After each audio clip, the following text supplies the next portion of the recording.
You can't go wrong with a good old pot of white beans, ham, and some good old southern fried cornbread. At my house, it's actually turkey ham, but you know what? This ham is so good, I don't even miss the taste of pork ham. And if you want to follow along, you can use turkey or pork. This recipe will turn out good either way. Now you'll see my husband here scoring this ham because he's going to put this in his smoker. This is already pre-cooked. We actually make 2 meals out of this.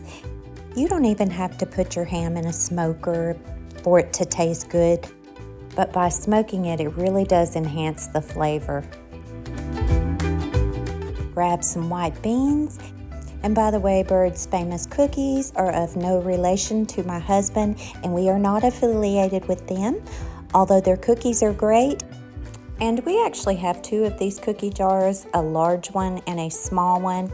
2 of our friends gave us this jar here, and we love it. Thank you so much, David and Jennifer. I store my pinto beans and my white beans in these jars, and you definitely want to keep your beans in a very dry place. We are using 2 cups of white beans. You will want to wash your beans, whether they're white or pinto, and I usually do this about 3 times. I'll scrub them with my hands, and then I will actually pour the water off, and you can see how dirty it is. With pinto beans, I usually pick the rocks or dirt out first, but with white beans, I don't worry so much because you can actually see it better, and I'm just checking that. We're going to add some water, but make sure you leave about 2 or 3 inches from the top. Using half of this turkey ham, we are going to chop this up. Add the ham to the white beans.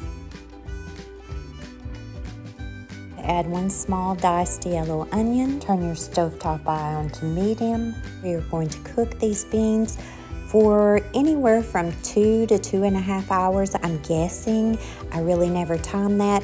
It really depends on the beans, but make sure you keep enough water in there that it's like 1 inch to 2 inches from the top of the pot. Most definitely keep a check on them every 30 minutes to check the water level. The last 30 minutes, just let the bean juice cook down some.